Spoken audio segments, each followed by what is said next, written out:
최근 태영건설의 워크아웃 관련 내용이 뉴스에 오르내리고 있습니다. 지난 1월 11일 태영건설의 워크아웃이 확정되었는데요. 태영건설의 사례를 중심으로 워크아웃에 대해 알아보는 시간 가지고자 합니다.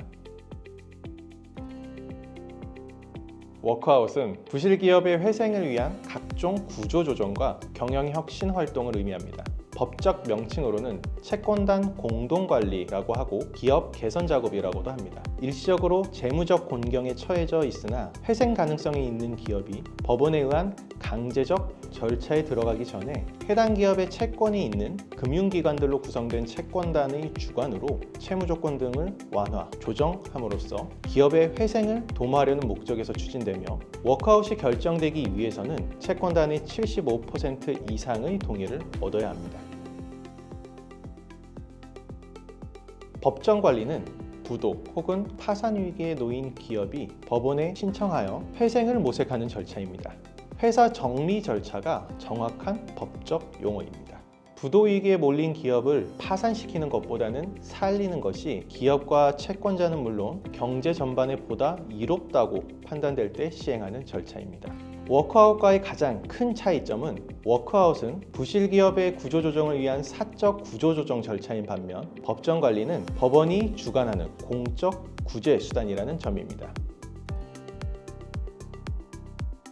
태영건설의 부도 소식은 23년 초부터 들려왔습니다. 이에 23년 9월 26일 태영건설은 입장문을 발표하기도 했죠. 4천억 원 이상의 현금을 보유하고 있으며 악성 루머에 대해 강하게 조치할 예정이다. 이렇게 발표를 했지만 작년 12월 28일 진심으로 송구하다는 말씀을 올립니다 라는 언급과 함께 워크아웃을 공시하였습니다. 이에 정부는 금융위원장, 청와대 경제수석 등의 인사들을 소집하여 거시경제금융간담회를 긴급하게 열었습니다. 그만큼 우리나라 PF 대출 시장이 우려스럽다는 의미였을 텐데요. 간담회에서는 85조의 안정자금을 대기시키고 필요시에는 유동성 지원을 하는 등 선제적이고 강력한 유동성 지원을 약속하며 시장의 우려를 잠재우고자 하였습니다. 현재 우리나라의 대출 상황은 매우 심각한 수준입니다. GDP 대비 대출 규모가 기업, 가계 모두 사상 최고치를 경신 중이고 국내 기업들의 신용대출은 2018년 이후 1000조가 늘어난 상황이라고 합니다. 특히 해당 대출이 2금융, 3금융권에서 큰 폭으로 증가하였기 때문에 매우 심각한 상황이라고 볼 수 있습니다.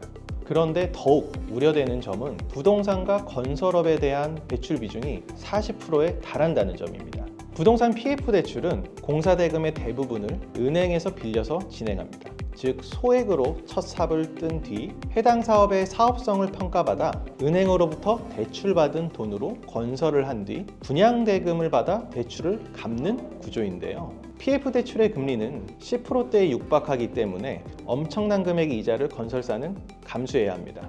최근 지식산업센터 등 상업용 부동산이 전국적으로 과잉 공급되었고 수도권의 오피스, 물류센터 등의 공실률은 사상 최고치를 경신하고 있는 중입니다. 이러한 모든 점들이 PF 대출의 연체율 상승이라는 결과를 낳고 있습니다. 이번 사태는 단순히 태영건설만의 문제가 아니라 부동산 PF 전반에 대한 문제라고 볼 수 있습니다. 주변을 보면 변화가 상점들의 공실들을 심심치 않게 볼 수 있습니다. 높아지는 고금리에 코로나 기간 동안 무분별하게 건설된 상업용 부동산들을 현재 경제 상황에서 받아줄 수 있는 수요가 있는지 파악을 하고 건설을 했는지 의문시 되는 상황입니다.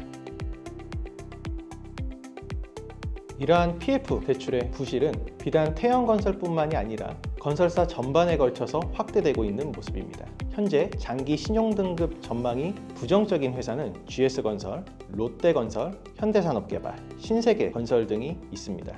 그중 PF 위험이 높은 회사로 롯데건설, 동부건설, 코오롱글로벌 등이 꼽히고 있습니다.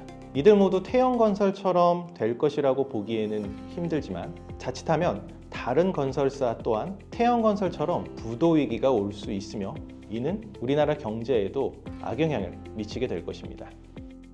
지금까지 태영건설의 사례를 통해 워크아웃에 대한 전반적인 이야기를 나누어 보았습니다. 다음 시간에도 보다 알찬 주제를 가지고 찾아뵙겠습니다. 감사합니다.